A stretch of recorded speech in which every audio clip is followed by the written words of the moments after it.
வணக்கம். செல்வகுமாரின் அறுவடை விவசாயிகள், விதைப்பு விவசாயிகள் மற்றும் உலர்த்துதல்,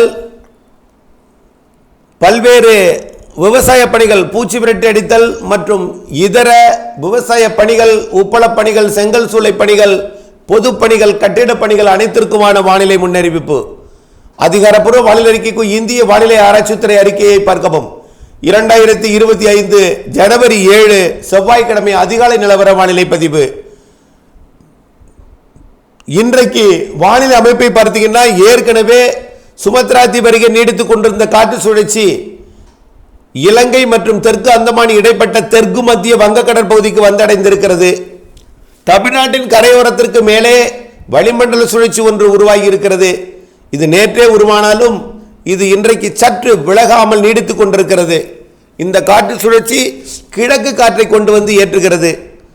ஏற்கனவே சுமத்ரா தீவு அருகே உருவான காற்று சுழற்சி இங்கே வந்திருக்கிற நிலையில், புதிய காற்று சுழற்சி சுமத்ரா தீவிற்கு வர இருக்கிற நிலையில் காற்றை பிரிக்காமல் நேரடியாக கிழக்கு காற்று தமிழ்நாட்டில் இன்றைக்கும் நாளைக்கும் வந்து லேசாக ஏற்றுகிற காரணத்தினாலே இன்றைக்கே லேசான மழைப்பொழிவு, சில நிமிட மழைப்பொழிவு டெல்டா மாவட்டங்களுக்கும் தென்கடலோரத்திற்கும் கொடுப்பதற்கு வாய்ப்பு இருக்கிறது.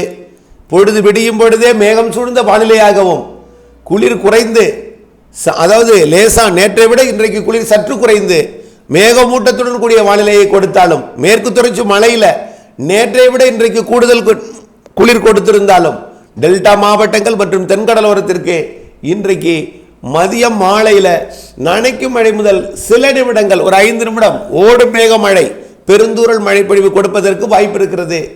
டெல்டா மாவட்டங்களுக்கு மட்டுமல்ல, விழுப்புரம் மாவட்டம் மரக்காணம் முதல் தூத்துக்குடி மாவட்டம் வரைக்கும் இடைப்பட்ட பகுதியில். ஆனால் அனைவருக்கும் மழையாக எதிர்பார்க்க வேண்டாம். மழையை எதிர்நோக்கியிருப்பவர்கள் இதை மழை பெய்யும் என்று எதிர்பார்க்க வேண்டாம். ஆனால் அறுவடை செய்பவர்களுக்கு இடையூறு கொடுக்கும் மழையாக, வைக்கோல் சேமித்து கட்டுவதற்குள் ஏற்படக்கூடிய இடையூறு கொடுக்கும் மழைப்பொழிவாக இன்றைக்கு மதியத்தில் தூறல் நனைக்கும் மழைப்பொழிவுகள், வேகமாக சில நிமிடங்களிலே நனைக்கும் மழைப்பொழிவுகள், பெருந்தூரல் மழைப்பொழிவுகள் இன்றைக்கு மதியத்தில் கொடுப்பதற்கு வாய்ப்பு இருக்கிறது. உள்ளே பார்த்தீங்கன்னா தஞ்சாவூர் வரைக்கும் தான், கடலோர மாவட்டங்களின் சற்று உள்ளே வரைக்கும் தான் இந்த மழைப்பொழிவு. ஆனால் திருச்சி வரைக்கும் மேகம் சூழ்ந்த வானிலையை கொடுக்கும், நாமக்கல் வரைக்கும் மேகமூட்டத்துடன் கூடிய வானிலையை கொடுக்கும், கடலூரின் உள்பகுதி வரைக்கும் கூட, அதே போல மதுரை வரைக்கும் மேகமூட்டத்துடன் கூடிய வானிலையை கொடுத்தாலும் கடலோரம் இன்றைக்கு தூறல் நனைக்கும் மழைப்பொழிவிற்கு இன்று மதிய மாலை வாய்ப்பு இருக்கிறது. மேலும் நாளையும் நாளை மறுநாளும் இதைவிட சற்று குறைவான தூறல் நனைக்கும் மழைப்பொழிவுகள் இருக்கிறது. கண்டிப்பாக 9ஆம் தேதியிலிருந்து நனைக்கும் மழை என்பது லேசான மழைப்பொழிவாக மாறிவிடும் என்று எதிர்பார்க்கப்படுகிறது. எதிர்பார்ப்பது போல் 10ஆம் தேதியிலிருந்து 12ஆம் தேதி வரை ஆங்காங்கே லேசான மிதமான மழைப்பொழிவும், கடலோரம் சற்று கனமழைப்பொழிவும், அதாவது டெல்டா மற்றும் தென்கடலோரத்தில் சற்று கனமழைப்பொழிவும், கண்டிப்பாக கனமழைப்பொழிவு ஒரு இடங்கள்லையும் இருக்க வாய்ப்பு இருக்கிறது. இதை விட வரக்கூடிய பொங்கல் தினத்திற்கு, அதாவது போகி மற்றும் பொங்கல் மாட்டுப் பொங்கல் தினத்தில் கண்டிப்பாக மிதமான மழைப்பொழிதல், சற்று கனமழை வரை சற்று பரவலாக தெரிகிறது. அனைத்து மாவட்டங்களுக்குமே பொங்கல் தினத்தில் மழை வாய்ப்பு தெரிகிறது. பொங்கல், போகி பண்டிகை அல்லது மாட்டுப் பொங்கல் தினம் 3 நாட்களுமே, போகி அல்லது பொங்கல், போகி, பொங்கல் மற்றும் மாட்டுப் பொங்கலுக்கு கண்டிப்பாக மழை தெரிகிறது. பெரும்பாலான மாவட்டங்களில் தெரிகிறது. ஒதுக்கி ஆங்காங்கே சில நிமிடங்கள் நல்ல மழை பொழிவையும் கொடுப்பதற்கு வாய்ப்பு இருக்கிறது. ஆக இந்த அறிக்கையை வைத்து நீங்கள் அறுவடைக்கு திட்டமிட்டுக் கொள்ள வேண்டும். அறுவடைக்கு இன்றைக்கு நனைக்கும் மழை பெரும் வரைக்கும் அறுவடையை விரைந்து முடியுங்கள். நனைத்து விட்டால் அடிக்கக்கூடிய வெயிலாலோ அல்லது இருக்கக்கூடிய வெப்பத்தாலோ உலர்ந்துவிடும். அல்லது ஒருவேளை இன்றைக்கு உலர வாய்ப்பில்லாவிட்டால் நாளைய மறுதினம் வெயில் இருக்கும், அதில் உலர வாய்ப்பு இருக்கிறது. ஆனால் கண்டிப்பாக வெள்ளிக்கிழமை மழைப்பொழிவு வந்துவிடும். ஆகவே வெள்ளிக்கிழமை மதியத்திற்கு மேல் வரக்கூடிய மழை அதற்கு முன் இன்றைக்கோ நாளைக்கோ நனைத்து விட்டால் அதை உலர்த்துவதற்கு ஏற்ற வெப்பம் கிடைக்கும் என்பதை புரிந்து கொண்டு அச்சமடையாமல் இருங்கள். இன்றைக்கு நாளைக்கு விரைந்த அறுவடையை முடித்திடுங்கள். பொங்கல், மாட்டுப் பொங்கல் அன்றைய தினத்தை மையமாக வைத்தான் மழைப்பொழிவு அமையப் போகிறது. ஆனால் 9ஆம் தேதி 10ஆம் தேதியே மழைப்பொழிவு தொடங்கிடும். ஆங்காங்கே பெய்து கொண்டிருக்கும். 11, 12 இன்னும் கொஞ்சம் கூடுதல் பரப்பில் இருந்தாலும் 13 இன்னும் கொஞ்சம் கூடுதல் பரப்பாக மாறி 14, 15 2 வேறு காற்று சுழற்சிகள் அமைந்து இணைப்பு சுழற்சியால் இணைத்து கிழக்கு காற்றை தமிழ்நாட்டில் ஏற்றி நல்லதொரு மழை பொழிவை பொங்கல், மாட்டுப் பொங்கல் தினத்திலே கொடுப்பதற்கு வாய்ப்பு இருக்கிறது. இது பொங்கல் பண்டிகைக்கு முழுமையான இடைவெளியை கொடுக்காது. சில நிமிடங்கள், சில மணி நேரங்கள், சில இடங்களில் மழைப்பொழிவை கொடுக்கும் என்பதை நினைவில் கொள்ள வேண்டும். ஆக இதனை வைத்து பூச்சி விரட்டி அடித்தல் பணி என்பது இன்றைக்கு குழப்பமான வானிலை தான். அவசர தேவையாக இருந்தால் மட்டும் இன்றைக்கு பூச்சி விரட்டி அடிக்கலாம், அல்லது நாளை இன்னும் கொஞ்சம் வாய்ப்பு கூடுதலாக கொடுக்கும். இவ்வளவு பெரிய மேகமூட்டங்கள் நாளை இருக்காது. நாளை மேகமூட்டம் சற்று குறைவாகவும், நாளைய தூறல் நனைக்கும் மழைப்பொழிவுக்கு வாய்ப்பு சற்று குறைவாகவும் இருக்கிறது. ஆனால் இன்றைக்கு பொழுது விடியும் பொழுதே கருமேகம் சூழ்ந்து மிரட்டி கொண்டிருக்கக்கூடிய வானிலையை பார்த்து, குழப்பமான வானிலையை பார்த்து பூச்சி விரட்டி அடிப்பதற்கு அச்சம் ஏற்படுத்தி கொடுக்கும். ஆனால் நாளை கொஞ்சம் வாய்ப்பாக இருக்கிறது. அறுவடை விவசாயிகள் தொடர்ந்து அறுவடை செய்யலாம். நினைத்து விட்டால் நிறுத்திவிட்டு காய்ந்த பிறகு அறுவடை செய்யலாம். வரக்கூடிய நாட்களிலே 10ஆம் தேதியிலிருந்து தான் மழைப்பொழிவு படிப்படியாக அதிகரிக்கும். 13, 14, 15 நல்ல மழைப்பொழிவு இருக்கிறது.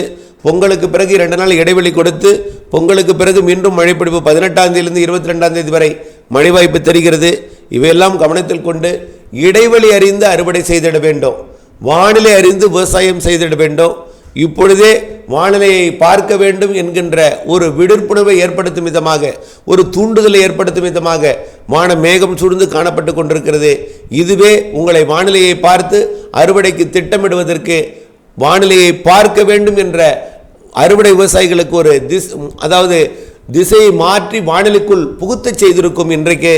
காரணம், இது அவர்களுக்கு தேவையான ஒன்று என்று இந்த தூண்டுதல் என்பது பயனுள்ளதாக இருந்திருக்கும் என்று எதிர்பார்க்கிறேன். வரக்கூடிய நாட்களிலே மழை இருக்கிறது என்பதை அவர்களுக்கு அறிவிப்பை கொடுப்பதற்காக இந்த மேகமூட்டம். கண்டிப்பாக வரக்கூடிய நாட்களில் மழை இருக்கிறது. முதிர்ந்த நெல் தானியங்களை 10, 11, 12, 13, 14, 15 தேதிகளில் அறுவடை செய்து கொள்ளலாம் என்று வைத்துக்கொண்டிருக்க வேண்டாம். கண்டிப்பாக முதிர்ந்து விட்டால் உடனடியாக வாய்ப்பு கிடைக்கும் பொழுது அறுவடை செய்திட கேட்டுக்கொள்கிறேன். அதற்காக பதட்டமடைய தேவையில்லை. பொங்கலுக்கு பிறகு 2-3 நாள் இடைவெளி இருக்கும். அதற்கு பிறகு 2-3 நாள் மழை வந்தாலும் மீண்டும் இடைவெளியும் இருக்கும். ஆக இடைவெளி கொடுத்து மழைப்பொழிவு கொடுத்து இடைவெளியும் மாறி மாறி அமைந்து கொண்டிருக்கும் என்பதை நினைவில் கொள்ள வேண்டும். அதே போல செங்கல் சூளை பணியாக இருந்தாலும், உப்பளப் பணியாக இருந்தாலும் கோடையில் மழைப்பொழிவு இருக்கிறது, இடையிடையே மழை குறுக்கீடுகள் இருக்கிறது என்பதையும் நினைவில் கொண்டு, பிப்ரவரி 15க்கு பிறகு கொஞ்சம் மழை வாய்ப்பு என்பது கொஞ்சம் குறையும். ஆனால் அதற்கு பிறகு மே மாதத்தில் நல்ல ஒரு வலுத்த மழைப்பொழிவெல்லாம் இருக்கிறது. இடையிடையே எடுக்கக்கூடிய இடைவெளியை பயன்படுத்தி உப்பு உற்பத்தி செய்வதற்கு நாம் மனதளவிலும் உப்பு பாத்தியம் தயார் செய்து கொள்ள வேண்டும். அதே போல் செங்கல் சூளை பணிக்கும் இடையிடையே இருக்கக்கூடிய மழைப்பொழிவும் இடையிடையே வெயிலும் எல்லாமே இந்த ஆண்டு கோடையில் இருக்கும் என்பதை நினைவில் கொண்டு நீங்கள் அப்படிப்பட்ட நம்முடைய முன்னெச்சரிக்கைக்கும் உங்களுடைய படியை தொடங்கி செய்வதற்கும் நீங்கள் திட்டமிட்டு கொள்ள வேண்டும். அதே போல் கட்டிடப் பணிகளுக்கு நனைக்கும் மழைப்பொழிவு இன்றைக்கு இருக்கிறது. உள்பூச்சு மற்றும் பிற பணிகளை செய்யலாம். நாளை மறுநாள் கொஞ்சம் வெளியில் மழைக்கு வாய்ப்பு குறைவாக இருந்தாலும் 10ஆம் தேதியிலிருந்து மழைப்பொழிவு இருக்கிறது என்பதையெல்லாம் நினைவில் கொண்டு தொடர்ந்து வானிலை அப்டேட்ஸுடன் இணைந்திருந்து வானிலை அறிந்து விவசாயம் செய்திடவும், இடைவெளி அறிந்து அறுவடை செய்திடவும் கேட்டுக்கொள்கிறேன். விதைப்பை பொறுத்த வரைக்கும் உங்கள் யோசனைக்கு விட்டுவிடுகிறேன். மழை வாய்ப்புகள் இருக்கிறது. நீங்கள் விதைக்கக்கூடிய தானியத்தின் முளைப்பு தன்மைக்கு தேவையான நாள், நிலத்தின் தன்மை, ஈரத்தன்மை, அதோட ஆழத்தன்மை, அதாவது எந்த அளவிற்கு நீர் தேங்கும் தன்மை, அது எந்த மாவட்டத்தில் இருக்கிறது, இவையெல்லாம் கணக்கிட்டுத்தான் அதை சரியாக சொல்ல முடியும். ஆனால் குறைவான மழைப்பொழிவிலிருந்து மிதமான மழைப்பொழிவு வரைக்கும் வரக்கூடிய பொங்கல், மாட்டுப்பொங்கல் தினத்தை மையமாக வைத்து முன்னும் பின்னும் இருக்கிறது. பொங்கலுக்கு பிறகு இடைவெளி இருக்கிறது. இடைவெளியும் மழைப்பொழிவும் மாறி மாறி அமையும். குழப்பமான வானிலை பெரும்பாலான நாட்களில் இருக்கும். இவையெல்லாம் கவனத்தில் கொண்டு விதைப்பை உங்கள் யோசனைக்கு விட்டுவிடுகிறேன். ஆனால் தொடர்ந்து வானிலை அப்டேட்ஸுடன் இணைந்திருந்து வானிலை அறிந்து விவசாயம் செய்து இடைவெளியிலிருந்து அறுவடை செய்து லாபம் அடைந்து அன்போடு கேட்டுக்கொள்கிறேன். நன்றி.